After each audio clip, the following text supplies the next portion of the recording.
प्रतिबिंब के बारे में बताऊंगा दोस्तों। कक्षा 10 का फर्स्ट चैप्टर में जो प्रकाश आपका चल रहा है उसमें प्रतिबिंब भी फर्स्ट चैप्टर दोस्तों प्रतिबिंब भी है।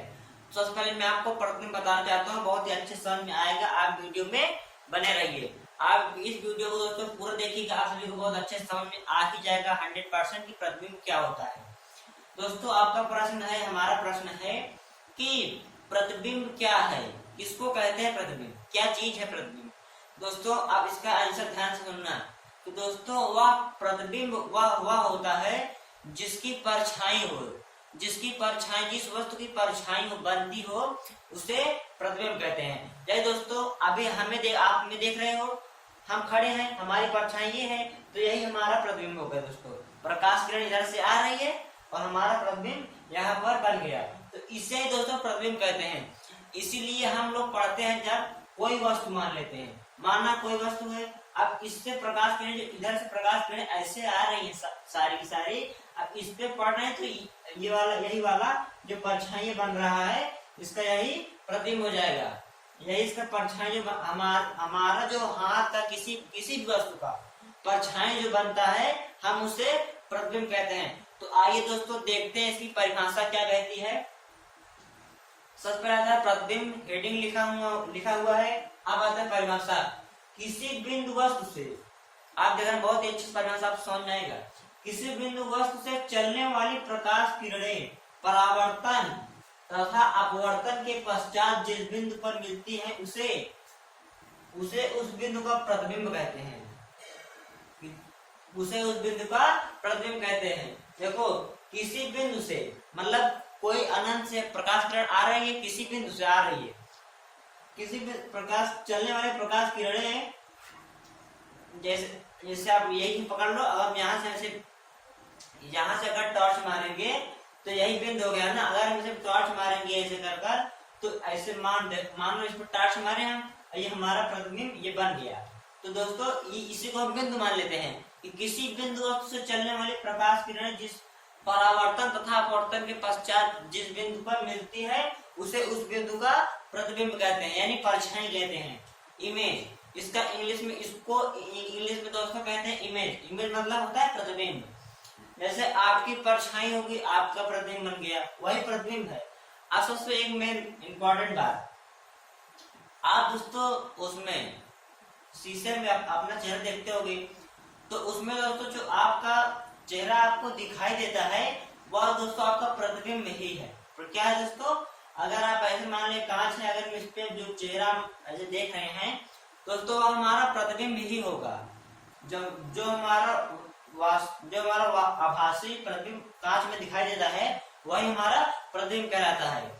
अब क्या होता है दोस्तों, यार प्रतिबिंब निम्नलिखित दो प्रकार के होते हैं। यह दोस्तों दो प्रकार का होता है, प्रतिबिंब भी दो प्रकार का होता है। पहला क्या कहता है, वास्तविक प्रतिबिंब। वास्तविक प्रतिबिंब क्या है दोस्तों, जो वास्तव में हमें दिख रही है, जैसे हमारी परछाई आप सबको दिख रही है, यह वास्तविक है। अगर हम कांच में अपना चेहरा देखते हैं, यह भी वास्तविक है। वास्तविक प्रतिबिंब जो हम अपनी आंखों से देख सकते हैं उन्हें हम वास्तविक प्रतिबिंब कहेंगे। और इसे हम वास्तविक प्रतिबिंब को क्या कहते हैं दोस्तों, क्या कह सकते हैं वास्तविक प्रतिबिंब को, कि जो वास्तविक प्रतिबिंब वास्तव रूप से हम इसे देख सकते हैं। वास्तविक, आओ दोस्तों एक चीज ध्यान देना, जो वास्तविक प्रतिबिंब रहेगा वो आपको किरणें ऐसे दिखेंगी, जो हमें दिखाई देगा प्रकाश किरणें से दिखेंगी। लेकिन जो दोस्तों आभासी रहेगा वो हम देख नहीं सकते, आंख से नहीं देख सकते, केवल हम उसको ऐसे ऐसे आभास कर सकते हैं बस।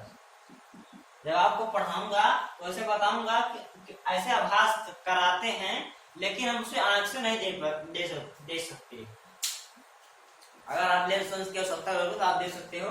दोस्तों आपको अच्छे समझ में आ गया होगा, इसकी परिभाषा आपको तुरंत याद हो गया होगा कि वास्तविक प्रतिबिंब जो वास्तविक किरणों से मिलकर बनती हो उसे वास्तविक प्रतिबिंब कहते हैं। जो किरणें ऐसे समान चल रही हैं, सूर्य का प्रकाश आया या बल्ब का प्रकाश आया, तो उससे प्रतिबिंब बना दोस्तों, वो वास्तविक प्रतिबिंब हो गया।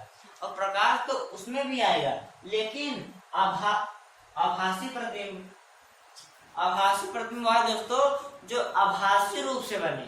जैसे मान लो यह दर्पण या यह वस्तु है कोई, ये दर्पण है, इसका प्रतिबिंब यहाँ पर बना। अब फिर दोस्तों इसमें आभास होगा ना, तो ऐसे एकदम आभासी रूप से इसका प्रतिबिंब यहाँ, जैसे इसका प्रतिबिंब यहाँ पर बन गया, ऐसे मान लीजिए इसका परछाई ये है, तो इसकी परछाई हम इसको ऐसे नहीं सकते, इसको आभास कर सकते हैं, उसे हम आभासी प्रतिबिंब कहेंगे।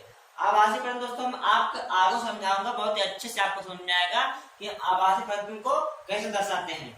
दोस्तों मैं एक बार फिर से इसे रिपीट करना चाहूंगा कि परिभाषा, किसी बिंदु वस्तु से चलने वाली प्रकाश किरणें परावर्तन तथा अपवर्तन के पश्चात जिस बिंदु पर मिलती हैं उसे हम उस बिंदु का प्रतिबिंब कहते हैं। प्रतिबिंब दोस्तों निम्नलिखित दो प्रकार का होता है, आपको पता होना चाहिए कि अगर पेपर में आपको आएगा तो एक नंबर के आएगा तो प्रतिबिंब कितने प्रकार का होते हैं, तो आप बताना दो। प्रतिबिंब हमेशा दो प्रकार का होता है, एक वास्तविक प्रतिबिंब, एक आभासी प्रतिबिंब। आभासी प्रतिबिंब दोस्तों केवल हम उसे महसूस कर सकते हैं बस, और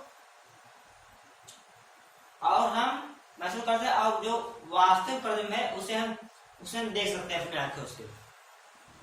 तो दोस्तों यहीं पर आपका टॉपिक खत्म होता है, तो चलिए चलते हैं, मिलते हैं अगले वीडियो में अगले दिन आप सभी के बीच। इसके आगे वाले दोस्तों समतल दर्पण बताऊंगा और समतल दर्पण के गुण बताऊंगा। तो चलिए चलते हैं, तब तक के लिए नमस्कार। आप हमारे चैनल को सब्सक्राइब कर दें, लाइक कर दें, बेल आइकन घंटी दबाना ना भूलें दोस्तों। तो चलिए चलते हैं।